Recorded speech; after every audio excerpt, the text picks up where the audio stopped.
Hello, Nello. Yes, I've unmuted Hi, myself. I think I'm not winning with the camera, so we may have to proceed thank you. You can, without you guys seeing my handsome face. But just know no, one thing, that I'm the most handsome guy yes. in So, Africa. I will direct the students to the web page so that they can. We've got a nice profile pic of you up there on LinkedIn. So let me please introduce you and welcome you this afternoon. We've got the late shift here, but as you can see, there's a lot of students logging in to come and watch what I think is going to be an absolutely awesome session. So now I'd like to welcome the students back this afternoon. Uh, Hi everybody. It is my absolute pleasure today to introduce to you David Moepeng, who is the founder and director of Cyber Smart Botswana. David is a qualified cyber psychologist, and I think this is one of those when the course started and I spoke about so many different fields in cybersecurity. There's a role for everybody. This is a very bespoke area of cybersecurity, but hugely interesting. And David founded CyberSmart Botswana, and he's also part of the CyberSmart Network Africa. And he's doing amazing work out of there all over our region in terms of building cyber awareness and cyber resilience at population level throughout the region. And he's going to tell us about his work this afternoon. The title of his presentation is The Human Firewall, and that's what we're all part of it, and that's our weakest link in the chain. So David, we're loving having you here today, and welcome, and you can start when you're ready. We're looking forward to your presentation. Thank you. All right. Thank you, Nello. I hope you can hear me. I hope everybody can hear me. Can you hear me and can you see me? Yes. Yeah, Good. reading you fives, and there's your pick. Good. That's me. Great. That's me right there. Yeah, here we go. As introduced, I'm a cyber psychologist by profession. Studied cyber psychology at master's level in Nottingham Trent University in the UK. I work as an online safety specialist, and I work with an organization that I founded called Cyber Smart Botswana, as well as another organization out of Pretoria called the African Cyber Smart Network. We focus on building the firewall, which is the human being.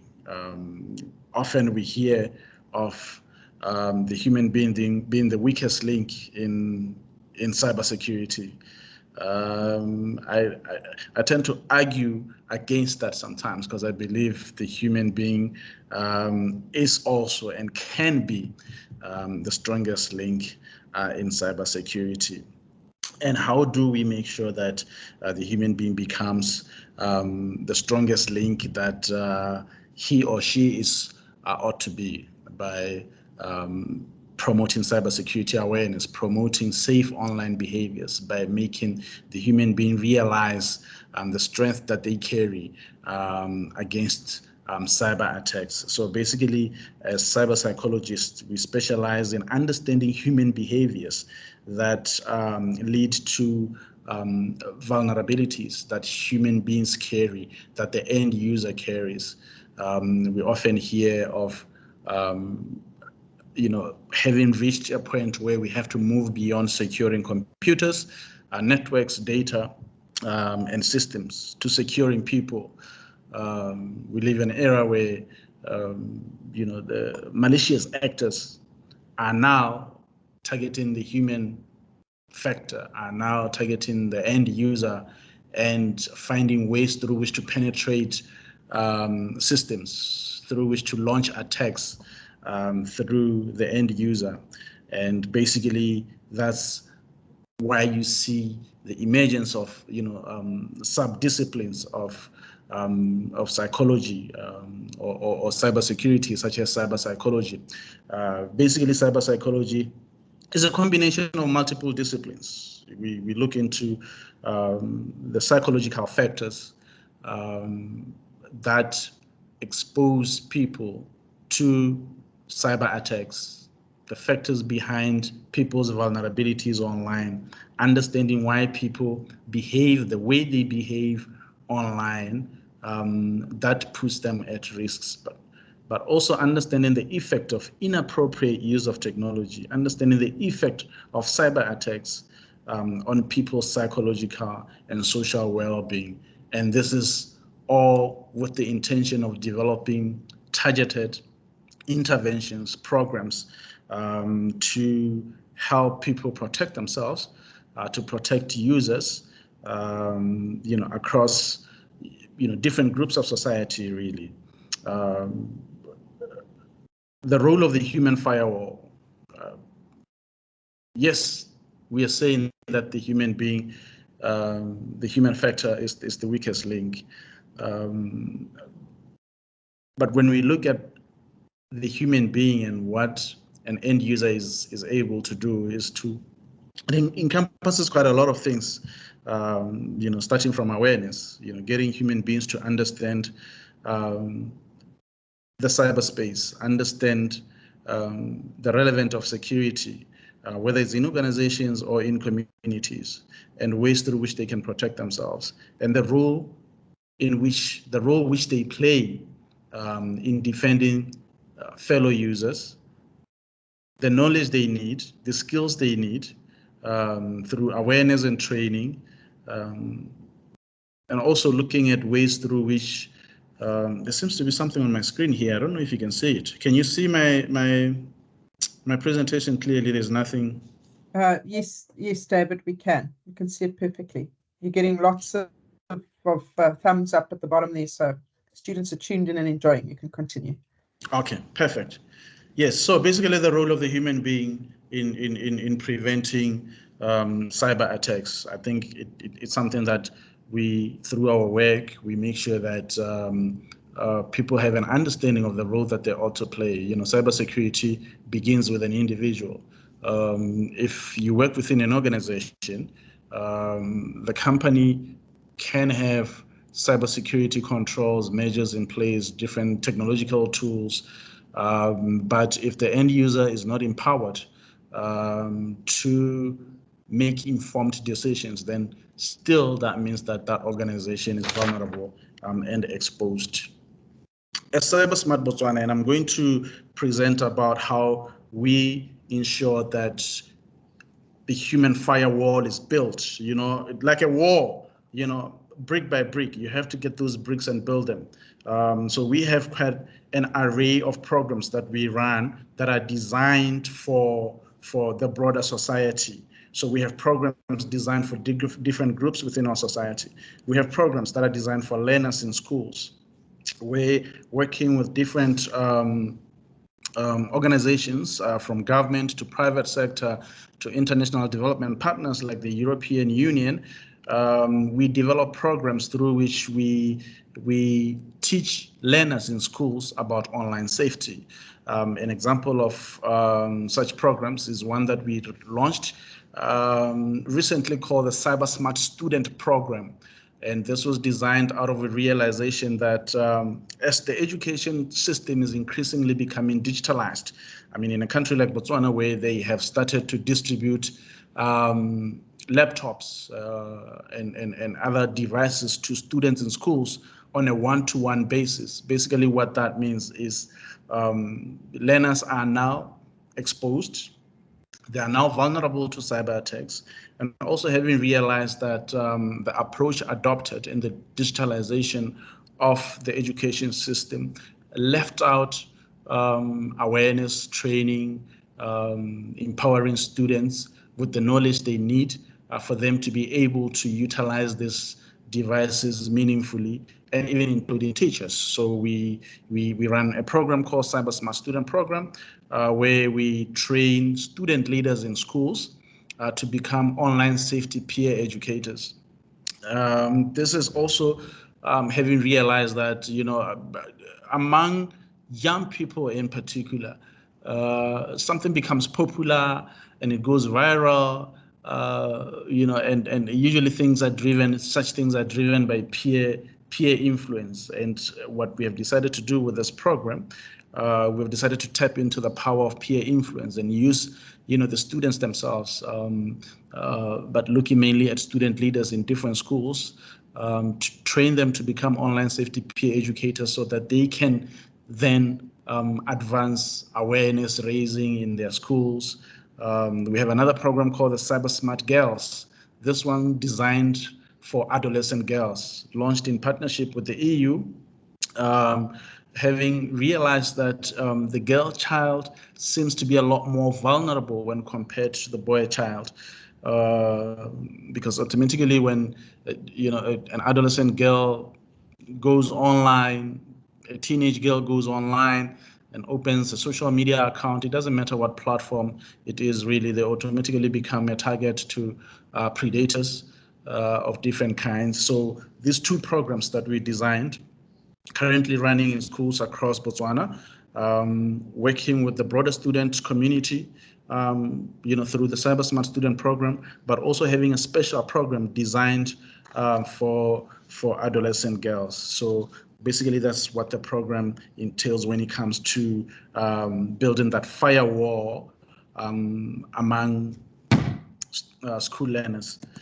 And then also working with communities, the broader communities. We have a program called the Cyber Smart Challenge, where we, working with the Ministry of Communications here in Botswana, as well as the Botswana Communications Regulatory Authority, which is an online safety regulator, and the European Union.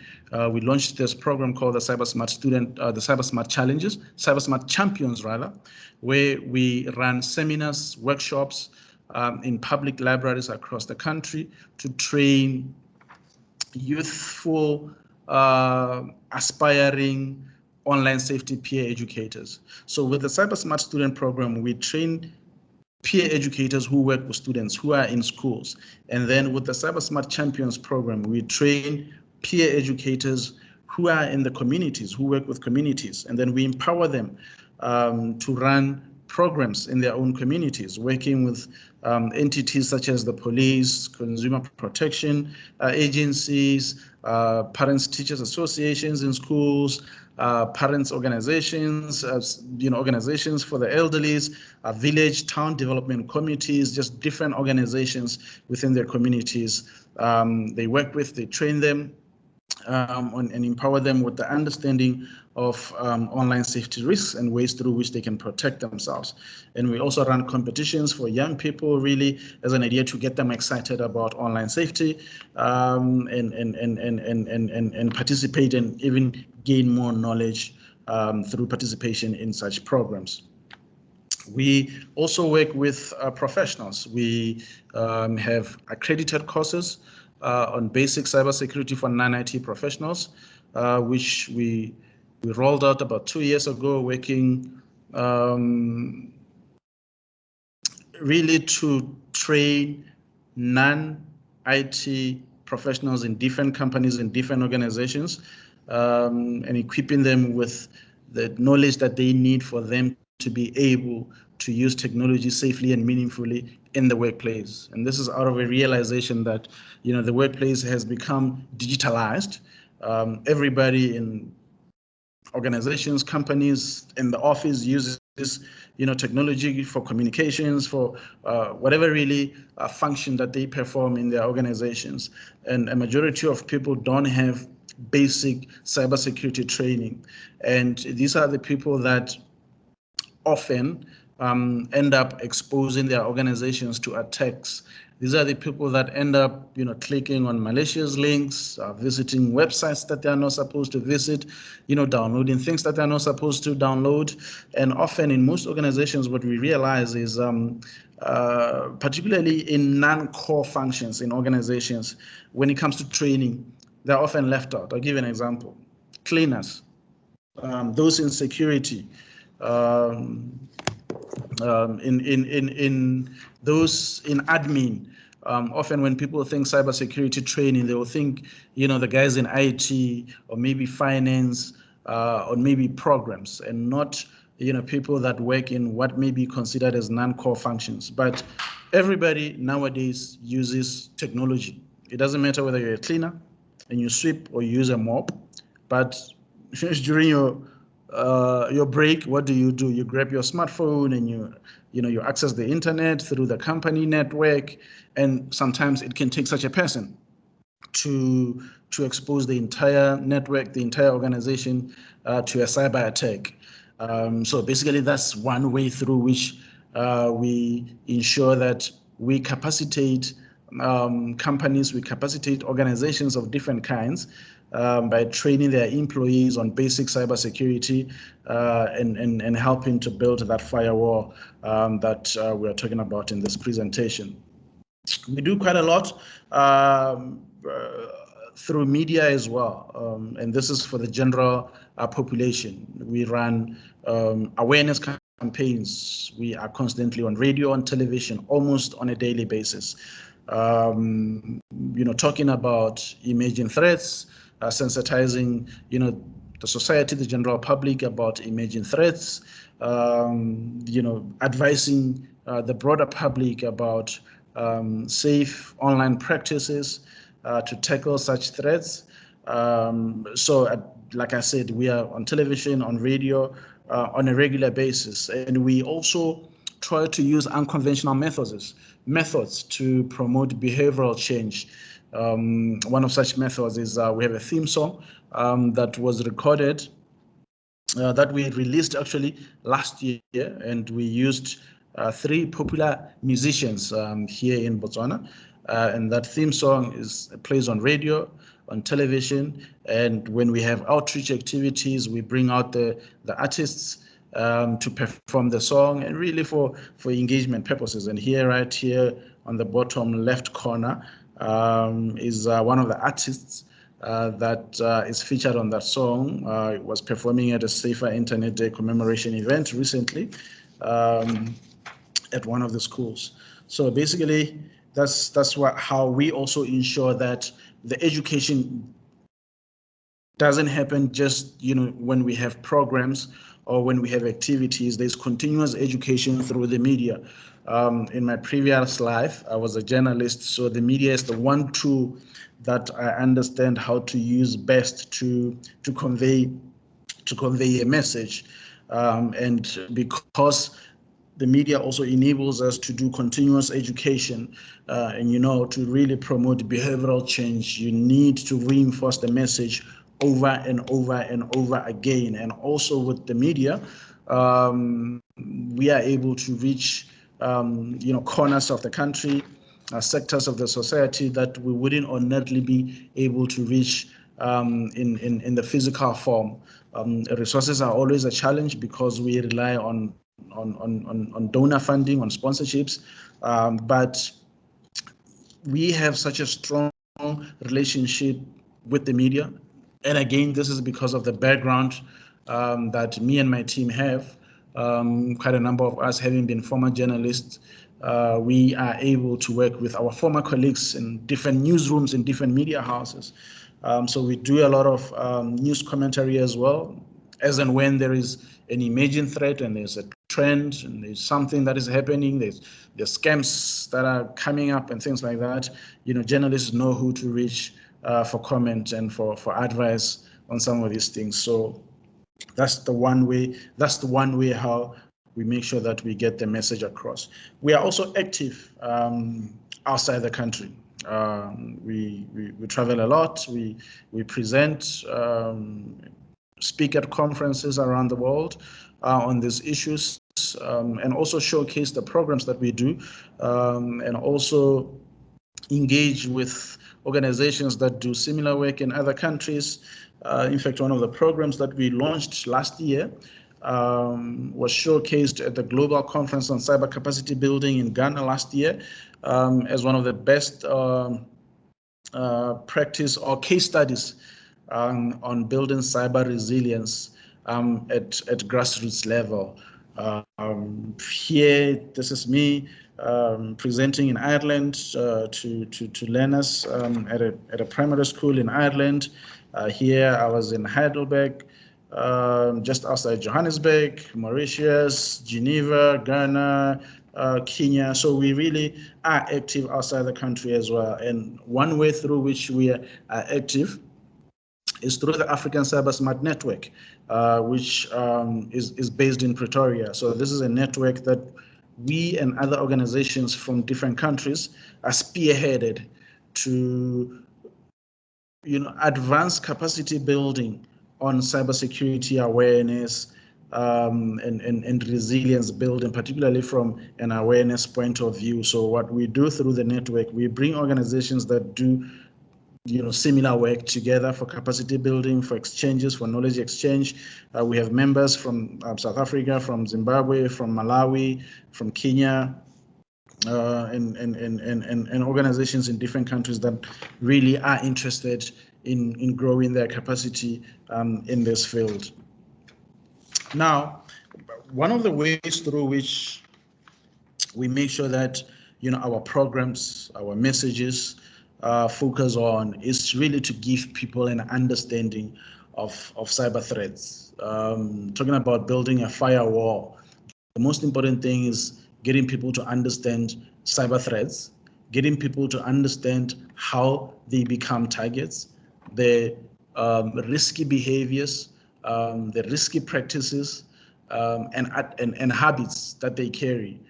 Focusing on things like phishing attacks. What is it that they do? How do they become victims of phishing attacks? And how social engineering is used to manipulate them as individuals to divulge confidential information. I'll give an example. One of the things that I saw, recently, not recently really, about a year ago, and it's common here, particularly among young people. One of the things that we realize is when people are too trusting sometimes online and they get excited a lot, I've seen where someone will post something on Twitter or LinkedIn and there's talk of a trending sex tape, for instance, and this involves a celebrity, and someone will post that I have the video, who wants it? People will start sharing their WhatsApp numbers so that they can be sent this video to their phones. It's things like that sometimes you ask yourself, okay, don't they think that those numbers can be used against them somehow? So these are some of the things that we focus on, in making sure that we empower them and we show them and we demonstrate to them what could go wrong, and particularly focusing on some of the things that they do, sometimes not even thinking about the risks that put them at danger. We also focus on things like malware that is used to trick end users into clicking and visiting websites that are not safe, and also clicking on links that can give hackers, scammers access to their computers, to their devices, to their accounts and things like that. So this is one of the things through which we make sure that we focus on building and getting that understanding. And that's why we are constantly in the media, making sure that we divulge as much information as we can on the risky behaviors, whether it's when we're working with students or we're working with professionals. In fact, I've just come out of a program right now where we've been training throughout the day. We've been training employees of the National Railway Company, like our Transnet here in Botswana. It's called Botswana Railways, on cybersecurity for non-IT professionals. And one of the things that we focus on is exactly that, making sure that they understand some of these things that people really sometimes never think about it that much until something wrong has happened. And also focusing on ensuring that they understand the role of their behaviors, the errors, and how they contribute to security breaches.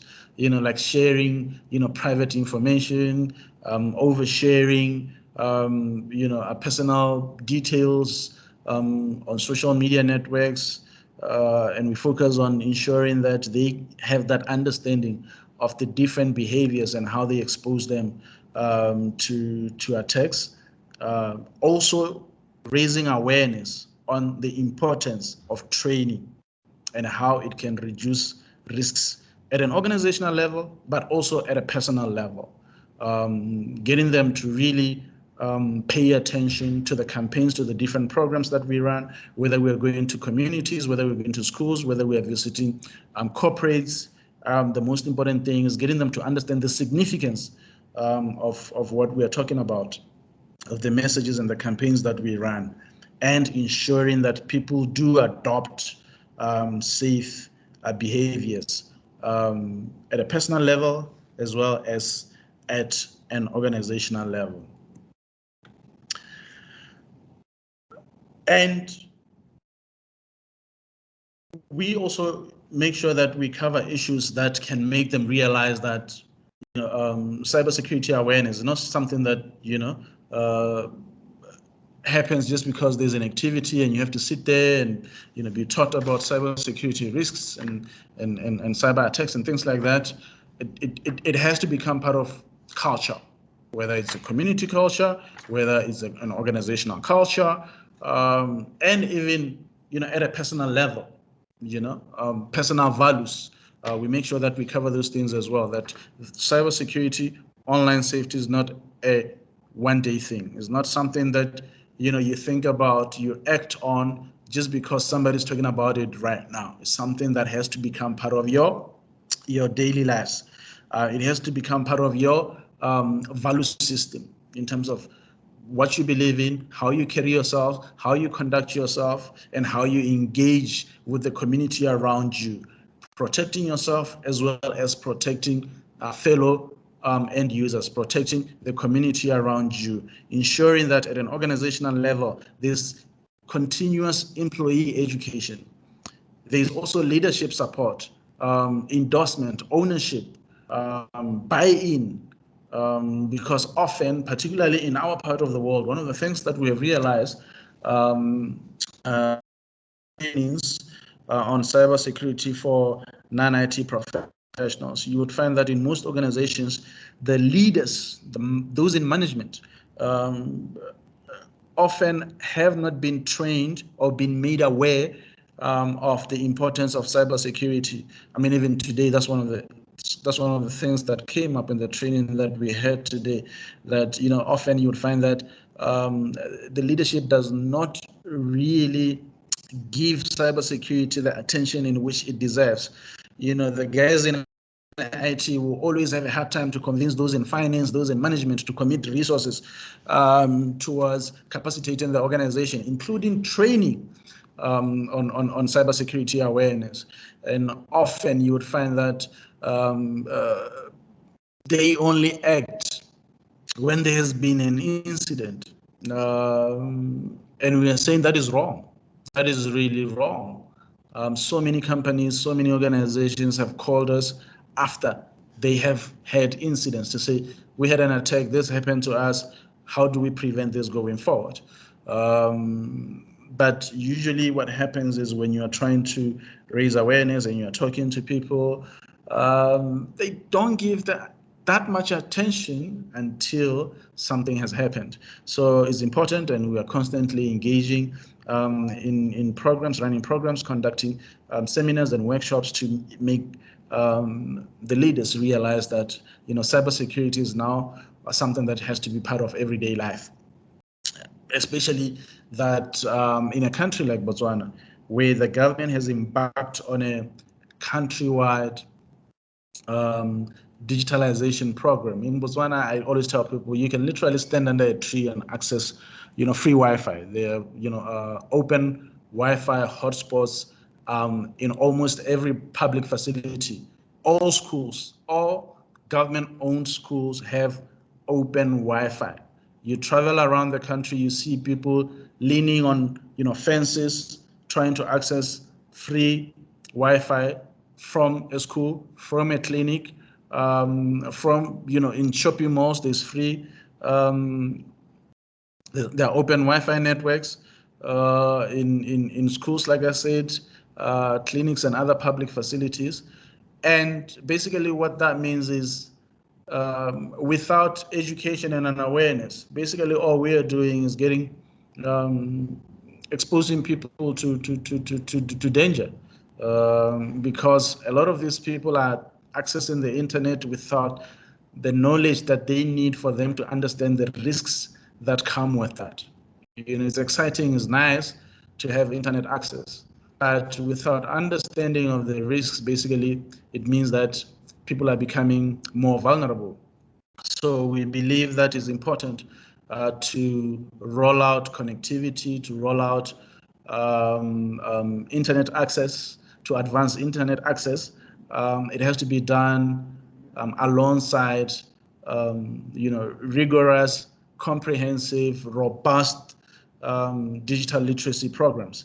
We are a non-profit organization, unfortunately, so we don't always have the muscle and the resources, but we try to make sure that we run comprehensive programs and we reach every corner of the country, and luckily we always have the media on our side, but also making sure that there's continuous engagement and people are able to know where to find information. So one of the things that we also focus on, covering principles of cyber hygiene from different perspectives, really, from basic things like making sure that people have an understanding of the importance of regular software updates on their devices, personal devices, home networks, routers, computers. In organizations, that happens a lot. Most organizations do that, but we make sure that there's an understanding that this also needs to happen at a personal level. And one of the things that I forgot to mention earlier on when I was talking about widespread internet access in Botswana is even in public libraries, actually, open Wi-Fi networks where people, actually, we find a lot of young people standing outside libraries because the range is so wide. You don't even need to go into a library, because when you walk into a library, you might be expected to grab a book and pretend to be reading a book. So what they do, they just stand outside and access the internet from there. And back to principles of cyber hygiene. Yes, also making sure that people understand the importance of strong passwords, making sure that they are cautious at all times when browsing the internet. They don't click on malicious links.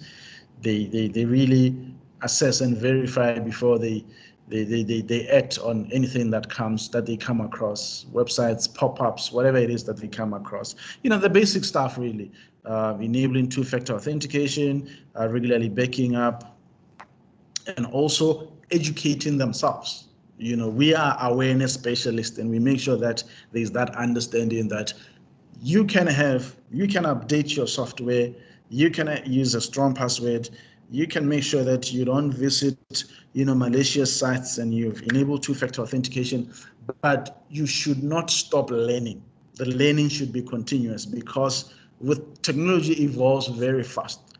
As we're here for this presentation, the bad actors are already coming up with another way they can bypass the system, another way they can launch attacks on users, another trick they can use to target innocent internet users. So these are the things that we focus on to make sure that we build that strong human firewall, making sure that nobody is left behind across the society. We have programs that are designed for young people. We have programs that are designed for the broader society, different communities. We have programs that are designed for professionals, and all this form part of the Cyber Smart Botswana program. So the Cyber Smart Botswana program has campaigns under it: Cyber Smart Student Program, Cyber Smart Girls Program, Cyber Smart Champions Program. There's actually another program that I forgot to mention. It's called Cyber Smart Parenting. As we run the Cyber Smart Student Program, a lot of schools were coming back to us saying, yeah, we really like what you're doing with the students, but students are most vulnerable at home. And we have discovered that parents lack awareness and they do not have the understanding and the skills they need for them to provide effective parental guidance when it comes to the use of technology by their children. Then we started this program called Cyber Smart Parenting, where we run seminars in schools just for parents. We take them through the different risks that children face, what children do online. A majority of the parents, when you ask them this question, what do you think children do online? They'll tell you children play games, children watch videos, and then we'll demonstrate to them and show them some of the risky behaviors that are common among children. Most of the time, parents come out of our seminars shocked, and they always want to sit and engage. We usually run 2-hour seminars, and you always see that these parents want to learn more. And one of the things that we realize is with parents mostly, a majority of them use technology to keep children away from them because they are also busy, and children often are found as a distraction because us as parents, we also find ourselves too engaged with our devices. To a point where in families we are not interacting as we used to be, and therefore that is really affecting family dynamics. Parents also need guidance, so we also make sure that we help parents provide the necessary guidance to their children. It's a lot of work, it requires a lot, but we believe we're heading somewhere. So we make sure that we cover these issues broadly and make sure that internet users and the different community groups that they're in are empowered, and our campaigns are designed in such a way that they are targeted. They cover specific issues that are relevant to that group. We ensure that we address the risky behaviors, the risky habits, and the practices that are common in that specific group of society, whether it's young people, whether it's the elderly, whether it's entrepreneurs, parents, and the like. So in a nutshell, basically, that is the model that we have developed here in Botswana. A lot of interest from other countries. That's why I even mentioned earlier that we were invited to present on this model at the Global Conference on Cyber Capacity Building in Ghana last year. And we are constantly invited to present on this in international conferences around the world. We're actually putting together a handbook at the moment that other organizations can adopt and replicate in their countries through the African Cyber Smart Network. So that's what I wanted to share with you. I hope I didn't run beyond the allocated time, but I'm available to take any questions and we can take it from there. I hope you're still with me. Hi, David. Everybody's very much still with you. So I think the students have been very active. They're all giving you a big round of applause at the bottom of the screen. I don't know if you can see. So I think the safe answer there is the students very much appreciated your presentation. Thank you very much. And I think we've got some time for questions. If you're able to take the time to answer them, please, David, I can read them out to you. You'll also see that there's a Q&A tag at the top of the screen, David, but I can assist with the questions by calling them out to you. Yes, please do so. I don't know if my computer has frozen. I'm trying to... Okay, don't worry. Here we go. First one is from Luaze Radebe, who says, do you think the world over needs to adopt what Singapore has proposed for their country, that is to subsidize a diploma in learning new technology and for the purpose of this course, cybersecurity, it would really benefit a lot of unaware and naive people. That is Loazi's question. All right. Should I go ahead and answer? Sure. Thank you. Yes, absolutely. Loazi, thank you so much for that question. Listen, we are seeing digitalization become something that even governments are driving. And you know, I always say digitalization basically means something. If you are taking public services to the digital space and you're saying people should now not go to the bank, should use online banking facilities, people should now apply for public services online, and yet you know that there are risks that come with the use of such tools. It is only necessary that society is empowered through education to be able to protect itself and use such services safely and meaningfully.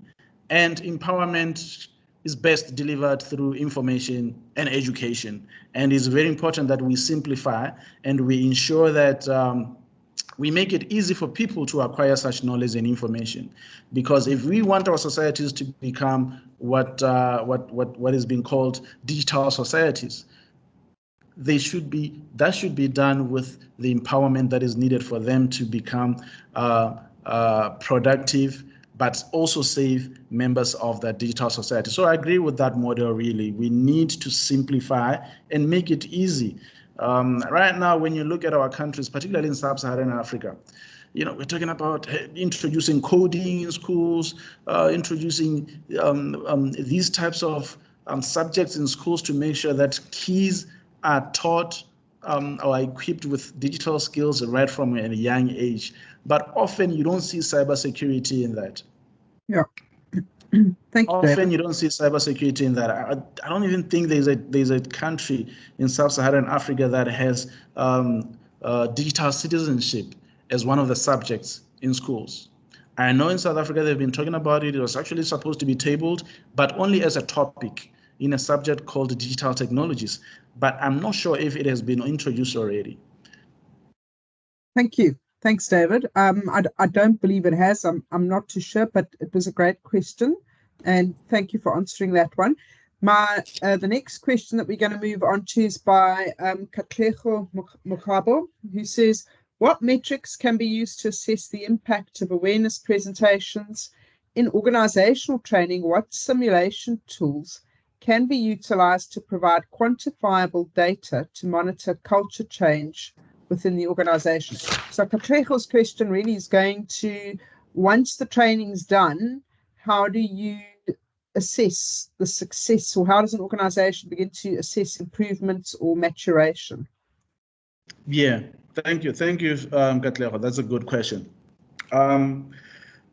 We're at a point where we're still developing models, but there are simulation programs that are being used to measure things like digital skills, getting to understand the skills and the ability for people to use digital technologies.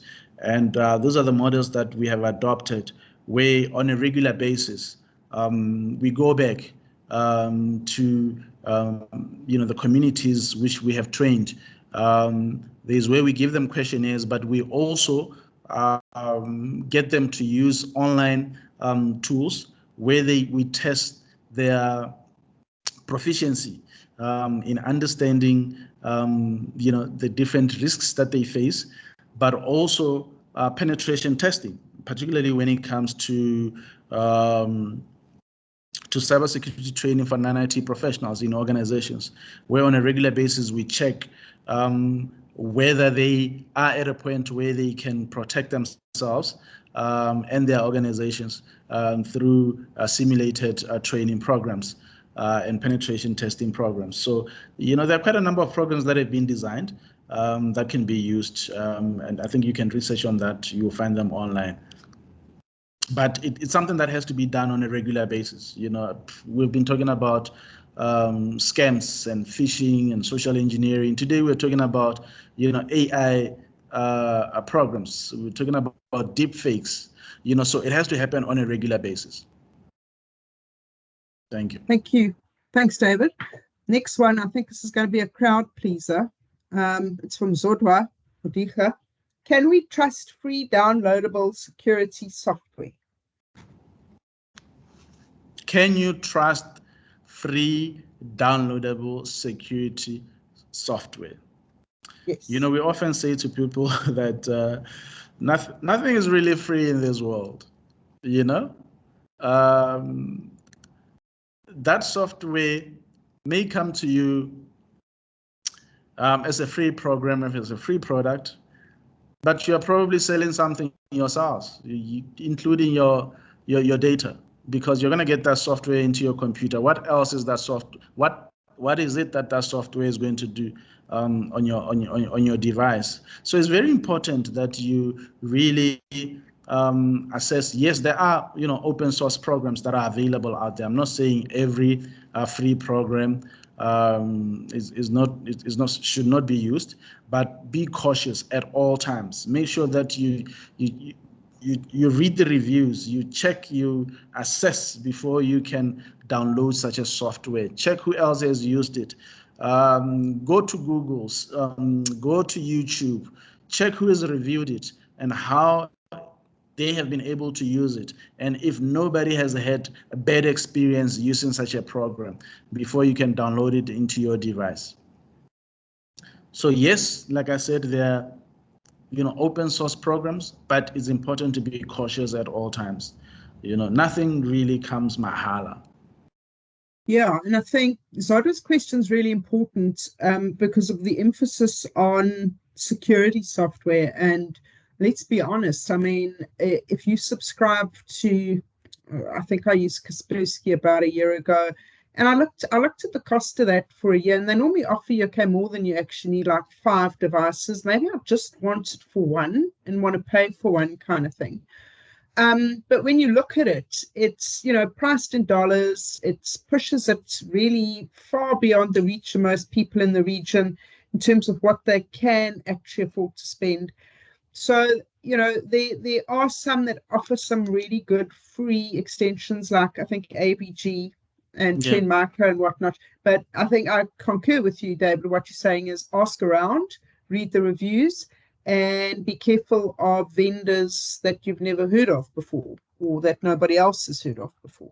Yeah, and also be careful what permissions you give these programs. Yeah. So here's quite a technical question from Carl Noben. Depending on Wi-Fi standards, you can adjust TX power to increase or decrease your Wi-Fi range. Is this not something that Botswana can look into to help mitigate the open Wi-Fi jacking concerns? It's not really. Yes, this is what they do. So they'll roll out connectivity to a school, and then the range would go beyond the school premises. And I don't think they've gotten to a point where they see that as a problem yet. I think until people break into a school, then that's when they'll probably act. I think right now they're not seeing it as a problem. And also, I think right now they're seeing it because the government has this program where they really want to roll out connectivity and connect as many people as they can and give internet access to as many people as they can. They haven't really looked at it from that perspective, because right now the focus is let's connect as many people as we can, to a point where we have the traditional Kotla system here. I know it's also there in South Africa, where we have traditional tribal admin headquarters. Even those internet open Wi-Fi is rolled out to those, and people can still go and sit at the library or sit at the Kotla or wherever really they would like to, even at the clinic. It's just that there's also security particularly in schools. So after hours, what people then do is they sit outside. Those that don't have maybe internet access at their homes, so and they stay in the neighborhood around the schools. So they'll sit outside. Some of them will lean by the fence. I think they need to, they need to start seeing the fence fall down first before they act.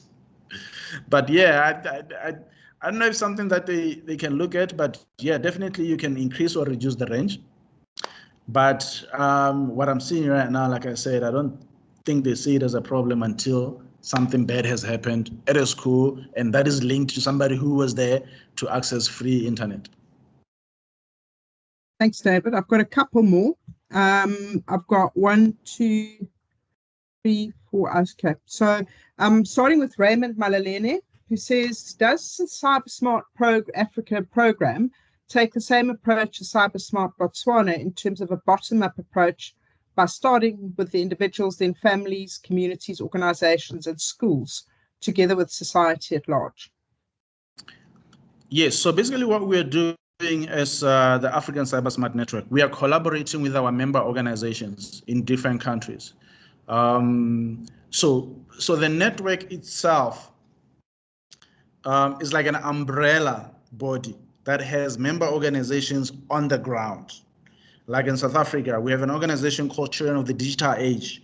And recently we collaborated with Children of the Digital Age South Africa to run to conduct some presentations in schools in Heidelberg. We also collaborated with another organization called Moepeng, also in Heidelberg, to run some trainings for students in townships around the Heidelberg area, particularly in places like Ratanda. The network itself, its main objective is to capacitate its members to be able to run effective campaigns on the ground through, a training, through knowledge exchange, through combined resource mobilization. Really, the idea is so that we can, also using our experience in Botswana and around the world to share with our other members of the network so they can develop comprehensive, impactful programs in their countries, in their communities. So the idea really is not for the African CyberSmart Network to compete with its members on the ground, but the idea is to capacitate its members on the ground so they can be able to run impactful campaigns and programs. Thank you, David. From Helder Maluani, what are the main cybersecurity measures that an individual can adopt before connecting to public or free Wi-Fi networks? Yes, please repeat that question. What are the main cybersecurity measures that an individual can adopt before connecting to public or free Wi-Fi networks? Yes, absolutely. That's a good question, and that always forms part of our awareness campaigns. You never know. It happens a lot on these open Wi-Fi networks that they can be hacked themselves, and we always encourage people to make sure that their devices, they have effective security measures on their devices, things like antivirus. They use strong passwords so that they cannot be hacked. They update their antivirus software on a regular basis. They do not use sensitive applications like banking apps when using open Wi-Fi networks, and they make sure that they encrypt their data on their devices so that people can access. They don't just visit any and other website. They don't click on malicious links or any links from strangers. So these are some of the basic things that we emphasize whenever we are conducting trainings, making sure that the people have that basic understanding. So it's quite broad, but at a basic level, those are some of the things that we always make sure that people are cautious of and they are alert at all times. I mean, I've had one of our cabinet ministers here recently was excited, traveled to one of the countries up north and access a network. He thought it was one of the, how you get these networks in airports. But it was a wrong one. It wasn't the official airport network. and then they wiped off his entire device and took information that they were not even supposed to take. You know, you can imagine when you're a cabinet minister, you hold state secrets sometimes. So it's things like that that we make sure that we emphasize whenever we are conducting trainings. And you see, in airports, a captive market. Everybody's trying to get on the Wi-Fi when they arrive in a foreign country, so they can just check in with everyone at home and whatever. So it's the easiest place to catch people. Yes. So it's also about, I think, situational awareness. Okay, so I've got 3 questions that I'm still going to go through. 2 of them I'm actually going to combine because the one leads into the other. And the questions are from Yodisha Malan and Kutelo Sabasaba. So Malan's question is it necessary for a company to purchase security awareness training to better upskill employees, or does this come across as an unnecessary expense to the board? And Sabasaba's question is, but could you elaborate on effective strategies for overcoming resistance amongst employees towards adopting these cybersecurity practices, especially where they're environments where they perceive it as a burden on their workflow? So both of these questions are really coming down to, the one is about how does management regard this cybersecurity awareness training? Do they see it as an unnecessary expense? And also, do employees kick back against additional cybersecurity measures and making it harder in a way for them to do their jobs like they used to like to? What's that awful thing that everybody likes to share documents with? Not Dropbox, it's something else. And you upload the docs onto the internet and off they go. It's a third-party site. I always forget the name of it. So these 2 questions. What is your experience within companies with regard to employees and cybersecurity practices implemented by the security team? And what is the management's attitude towards cybersecurity training? Yeah. So what we have realized is you'll find that in most organizations, you have management that they have not been trained themselves. They don't have the understanding that is required for them to deploy effective cybersecurity management strategies. What we do in our trainings, which is something that we believe has really been helpful, is to shift away from discussing these issues as an IT issue. Often we want to talk about online safety, and because cybersecurity is regarded as a technical term, and people look at it as, okay, no, then go talk to the guys in IT. We're like, no. This is not just about the guys in IT. It's about everybody in an organization, as long as they use technology, and that's everybody nowadays. Who doesn't use technology? Even cleaners have email accounts. They receive updates, communications on their email accounts. So the reluctance that we see often is from a place of lack of understanding. We say, and I'll use this example. Today from our trainings, and we ask this question. We have the risk manager there, and you ask him, in your risk strategy, risk management strategy, do you cover cyber risk? And they said, not yet. Now, in this era, a risk management strategy that does not cover cyber risk is a very weak strategy, because then that means that that organization is exposed, is extremely vulnerable. So we try and make sure that we get them to understand the significance and the importance of cybersecurity management from that point of view.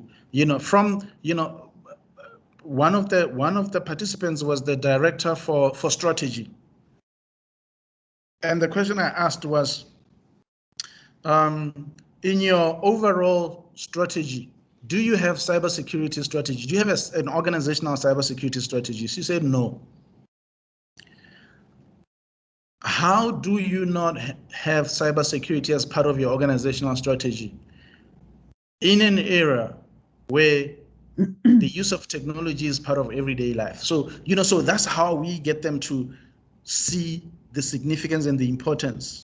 making sure that every function, every department within an organization, because sometimes when people think cybersecurity is like, okay, know what, maybe, the guys in IT with regards to access controls and antivirus, this and that, and then maybe the guys in finance just to make sure that they don't, interact with scammers and things like that. But we make sure that, the entire organization understands the different departments. They understand the role which they ought to play. It's not just an IT issue. It's not that just a finance issue. From strategy to risk management and every other function of an organization, really. That's how we try to get organizations or that's the perspective that we give them so that they can start looking at cybersecurity differently. And then in terms of reluctance, usually we use examples that people can relate with. And I'll use this as an example. I mean, when we started the program, there were organizations that had tried to run awareness campaigns, but most of these organizations were, and these programs were initiated by people coming from the IT, people with IT background, like the IT sector, and therefore with no understanding of human behaviors and communications. So what worked for us is the understanding of human behaviors from a psychological point of view, and from also a social point of view. So we address cybersecurity not as a technical issue, but as a social issue, as a psychological issue. And that has enabled us to simplify things to a level where people can easily relate with and see it as something that affects them, see it as something that they have to be concerned about because they live that life on a daily basis. And we use practical examples in our campaigns to make them see and connect easily. Yes, and connect easily. Thank you. Thank you. Okay, so David, we're going to thank you now. It's time to do the Mentimeter to see how the students what they learned from the session. So we're going to actually start with that. I'd like to thank you for an extremely informative session. I think it really resonated with the audience. I think everyone sitting in this learned a lot today. And we're behind your great work and the importance that it plays. So Stephanie and Bernd, shall we deploy the Mentimeter? And students, can I ask you to please give David a hand and say thank you very much for his hard work. Thank you. Thank you so much. Really appreciate the opportunity. Thank you. Yes, thanks a lot, Noel. Thanks a lot, David, for a very insightful lecture, actually. Very nice to wrap up the day like this. This is the third lecture of the day already, but it's a very insightful one indeed, again. So what a day it has been. Thanks, everyone, also for attending and for staying over these hours. I hope you've learned a lot. And to check that, if you have learned a lot, we're doing again our optional, not mandatory, Mentimeter quiz, but it is a fun one. So I suggest you stay around for that. Let me put up the quiz. And David, of course, if you want to join in on this, or maybe tell us if we got the questions any right, that would be nice. But you're very welcome to stay as well, of course. But also, yeah, thanks a lot for the great lecture, David. Noel, is my screen, can you see it? I can, Bernd. Yeah, great. Yeah. Okay, we're starting again with the first lecture of the day. We had 3 lectures today, so we have quite a nice package of questions for all of you, 8 per lecture. So stick around for that, I would say. You all know by now how it works, I guess. You can go to menti.com on your phone or laptop or any other device and use the code 39159693. It's at the top of the screen to join the quiz. We'll give you all a second to do that and to join in on this. And then we get started right away with the questions.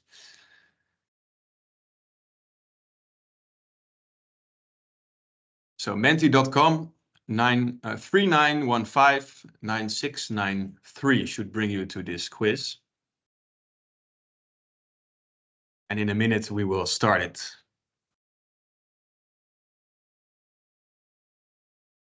I think last time we had people with 95% or sometimes 100%, like a perfect score.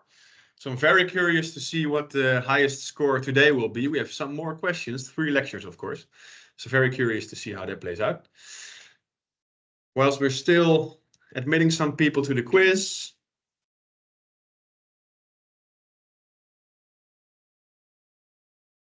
Menti.com 39159693. The code is at the top of the screen.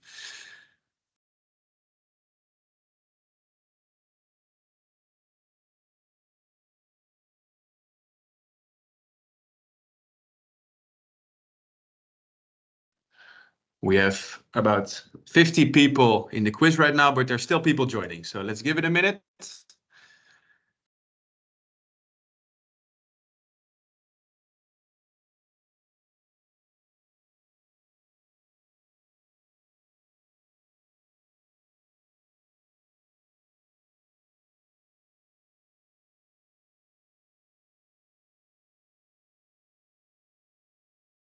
Okay, let's get this quiz started. There's about 50 plus 60 people in the quiz, so that's very nice to see.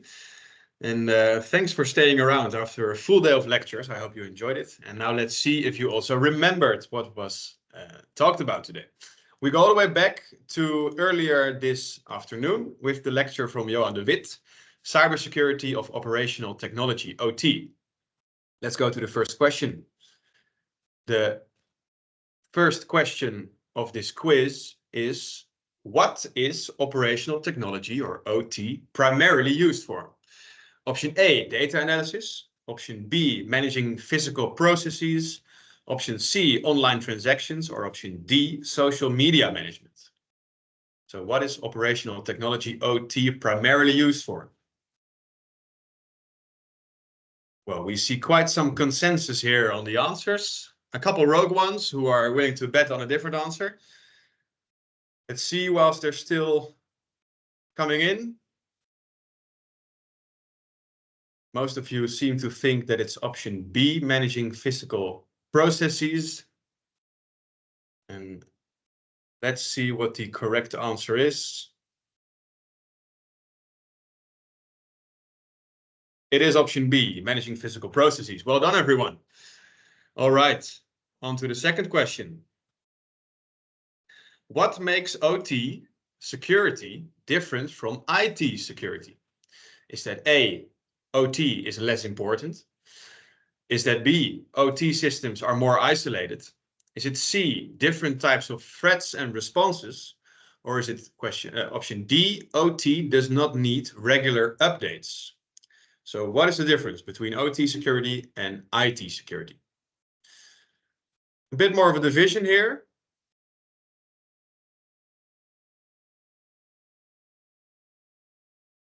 I think Johan did a great job in seeing that no one picks option A, right? OT is less important. Of course, that's not the case. But which of the remaining 3 options will it be? Let's see. Yeah. Most of you seem to think option D. Let's see what it is. It is option C.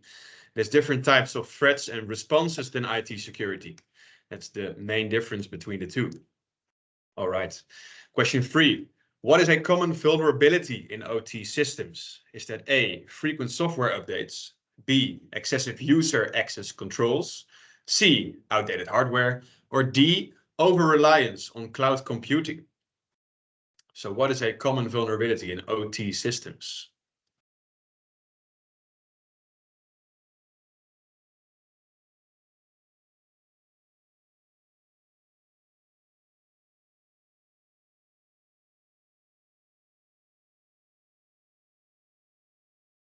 Again, we seem to have a front runner, option C, outdated hardware. Let's see if that's also the correct answer. Yes, it is. Of course, Johan has answered a question today on, well, what if it's a legacy system and it gets a bit outdated? Is it still an OT system? Yes, it is. But of course, it's a common vulnerability if the hardware is outdated. for the OT systems. All right, next question, question 4. How is IoT, or Internet of Things, impacting OT security? Is that A, reducing security concerns? B, does it have no impact? C, increasing complexity and vulnerabilities? Or D, making OT systems entirely redundant? How is Internet of Things impacting OT security?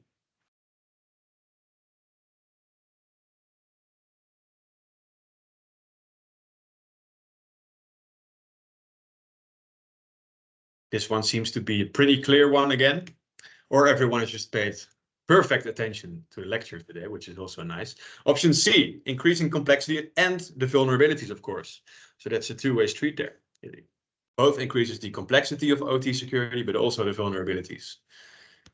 All right, next question, number 5. What is critical for securing OT environments? Is that A, regular password changes?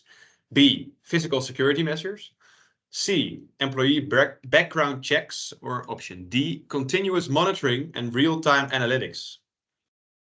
What is critical for securing OT environments? And perhaps you should read the question as most critical. Regular password changes, physical security, employee background checks, or continuous monitoring and real-time analytics.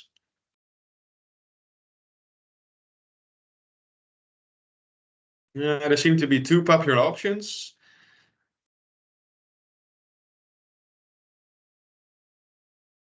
Let's see which one it is. It's option D. Most critical is continuous monitoring and real-time analytics. All right, great job, everyone. Next question, number 6. What role does human error play in OT cybersecurity? Does that A, play a minor role, or B, a primary cause of breaches? C, does it play no role, or D, is it limited to IT environments only? So what role does human error play in OT cybersecurity?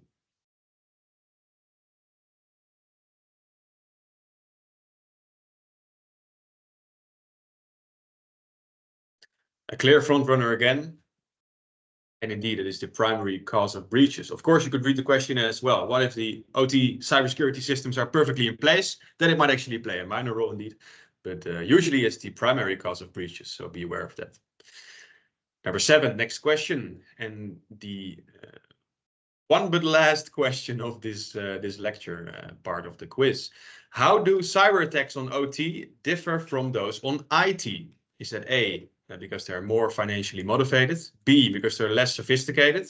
C, because they can potentially cause physical damage? Or D, because they're easier to detect? So how do cyber attacks on OT differ from those on IT?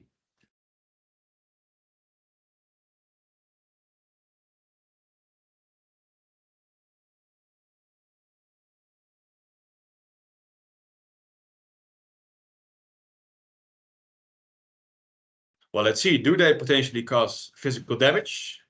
Yes, that is the correct answer. Well done, everyone. And the final question for this first lecture by Johan de Wit is, what is a challenge in implementing cybersecurity in OT? Is that A, the low risk of attacks? B, the integration with existing systems? C, the lack of skilled personnel? Or D, the high costs of cybersecurity software? What is the challenge in implementing cybersecurity in OT? And perhaps read the question as the main challenge in implementing cybersecurity in OT. Low risk of attacks, integration with existing systems, lack of skilled personnel, or the high costs.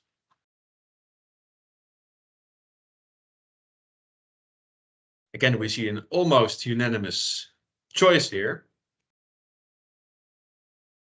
Yes, well done.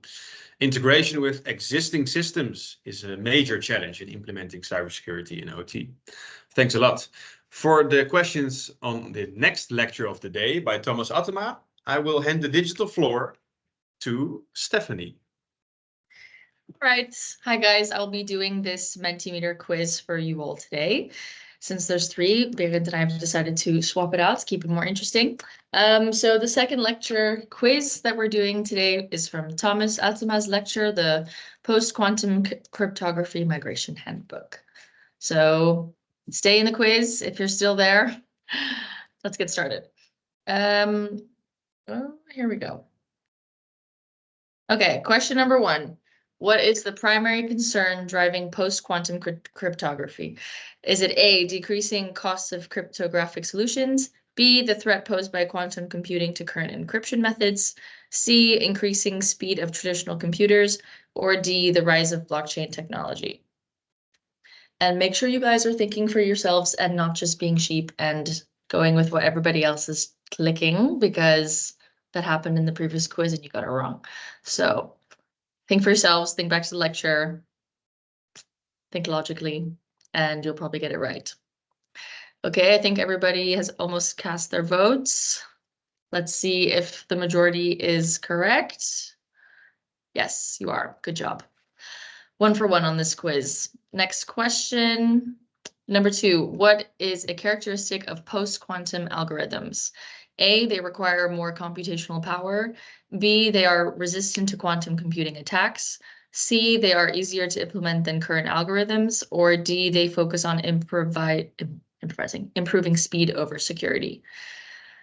Okay, there's a bit more of a challenge here. A and B seem to be the most popular options. So we aren't just going for what everyone's clicking.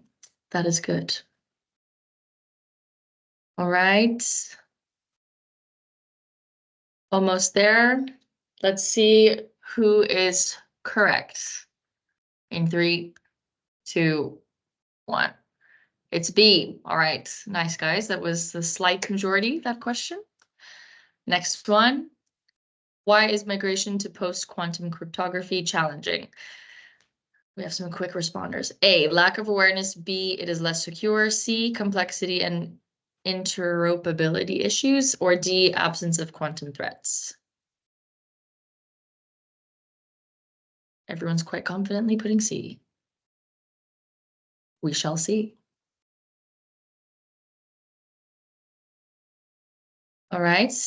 Everyone seems quite confident, so I'm just going to go ahead and reveal the answer. Correct. It is C. And next we have, what will be a key driver for adopting post-quantum cryptography? A, consumer demand. B, marketing strategies. C, regulatory requirements. Or D, decreasing costs of quantum computers. Which looked very intense from the presentation and expensive. All right. C seems to be the majority vote, with D kind of not too far behind. Let's put this to rest and reveal the answer. C, regulatory requirements. Good job, guys. You are doing well. Almost there. Which sector is most likely to lead in adopting post-quantum cryptography? Is it A, entertainment, B, finance, C, education, or D, retail? Some of you are very quick to answer this one. Okay. Cast your votes.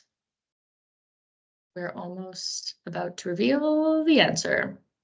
3, 2, 1. It's B, finance.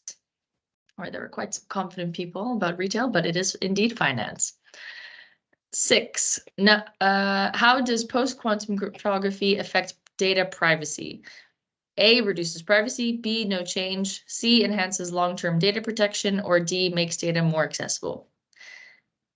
What do you think the answer is? Let us know. All right, that's almost all of you. This was quite a quick one. Let's reveal the answer. It is C, enhances long-term data protection. Nice work. 2 more questions for this quiz, and then we are going to go on to the last one. Question number 7. What is a challenge in the standardization of post-quantum cryptography? A, agreement on which algorithms to use. B, the cost of changing standards. C, time taken for implementation. Or D, resistance from the cryptography community. This one's a bit more difficult than the other questions. What do we think? There's still a strong preference for A. All right, cast your votes. Giving you a few more seconds. And time to reveal it. All right, it's A, agreement on which algorithms to use. All right. Last question for this Lecture 2 quiz. Number 8. What role does academic research play in post-quantum cryptography? A, minimal impact. I hope no one clicks that one. B, focused on theoretical aspects only. C, critical in developing and testing new algorithms. Or D, only involved in teaching. All right. Seems to be a majority vote for C. Let's see what the answer is. Ready? And it is C. Nice job, guys. Critical in developing and testing new algorithms. So all of you seemed to get the majority right on that quiz, so that's great. I hope there is still energy left for the last quiz, the lecture that we just finished, and I will hand you back to my colleague, Berend. Of course, there is still energy left for this final quiz. 8 more questions, and we will see who has remembered the most from 3 very interesting lectures today. So let's get started right away. And David, if you're still here, I hope that you agree with the questions and the answers we come up with. The human firewall, cyber awareness, culture, and hygiene. First question. What is the concept of a human firewall? A, physical barrier against cyber threats. B, using human intuition for security decisions. C, empowering individuals to be a part of cybersecurity. Or D, relying on human memory for passwords. Bit of a hesitation in answering there. Good that you're all reading the options before you're clicking. And we see a little bit of a division, but still, yeah, most people seem to think that it's about empowering individuals to be a part of cybersecurity. Or is it human intuition or an actual physical barrier? You never know. Let's see. It is answer C indeed. Empowering individuals to be a part of cybersecurity. Well done, guys. Second question. How does cyber awareness impact an organization's security? A, it has no significant impact. B, it increases reliance on technology. C, it reduces the likelihood of successful attacks. Or D, it only affects senior management. Could be, if it's really senior management, you never know. How does cyber awareness impact an organization's security? Well, this seems to be a pretty straightforward question. Reduces the likelihood of successful attacks. That is indeed the way in which it impacts an organization's security. Question number 3 already. What is a key aspect of cyber hygiene? A, regular software updates. B, physical cleanliness of devices. C, avoiding the use of digital devices. Or D, using strong passwords only for sensitive accounts. So A, does it have to do with software? Or does it B or C have to do with the devices themselves? Or does it have to do with protecting sensitive accounts only? Cyber hygiene. Let's see if you guys got it right with answer A. Yes, you did. Regular software updates. All right, next question. Why is fostering a culture of cybersecurity important? A, it makes security protocols more complex. B, it reduces the need for technical defenses. C, it encourages proactive security behaviors. Or D, it is only necessary for IT departments. So why is fostering a culture of cybersecurity important? Most of you seem to think that it is because it encourages a proactive security behavior by everyone in the organization. Well, let's see. Almost 100 there. It is the correct answer. Well done, guys. Pretty unanimous on that one. Number 5. What role do employees play in cybersecurity? A, do they play a passive role? B, is this solely the responsibility of the IT staff? C, they are actually the first line of defense. Or D, they only need to be concerned if they work remotely. So what role do employees play in cybersecurity? Is it always important? Are they actually the first line of defense? Or do they only need to be concerned if they work remotely?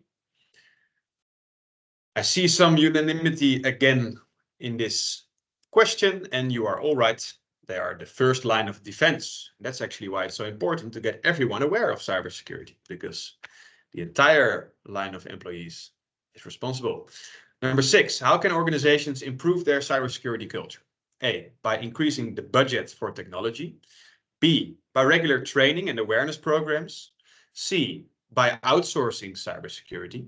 Or D, by implementing stricter penalties for breaches of cybersecurity. So how do you improve your cybersecurity culture as an organization? Everybody has answered. B, actual unanimity. That's very great. 100 people, look at that. Good, you all paid attention. You do that by regular training and awareness programs, of course. All right, 7th question. We're almost at the end of the quiz. What is a common mistake in personal cyber hygiene? Is it A, using an antivirus software program? B, frequent password changes? C, reusing passwords across different accounts? Or D, avoiding public Wi-Fi networks? What is a common mistake in personal cyber hygiene?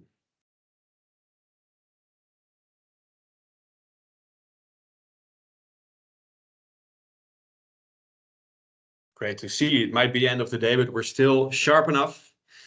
The mistake in these options is reusing passwords across different accounts, which reminds me to change some of them because I've been doing this for quite a while, actually. Oh, no, there you go. Sorry. Final question, guys. Thanks for hanging around. Number 8, why is it important to stay informed about cybersecurity trends? A, for academic interest. B, to keep up with the changing threat landscapes. C, because it might be a legal requirement. Or D, to impress your colleagues.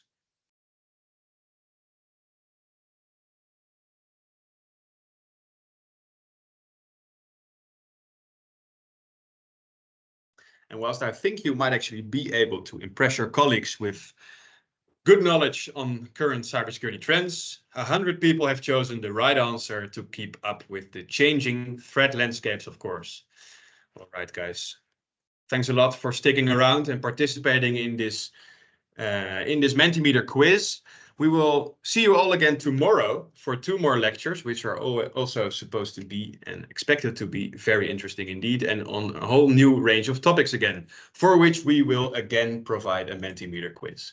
So if you like this, know that tomorrow you get another chance at the Mentimeter quiz. And if you didn't reach a score of 100 correct answers today, you might do so tomorrow. Thanks all for being here and for joining all these lectures and the quiz. And we see you again at the next lectures, which will be tomorrow.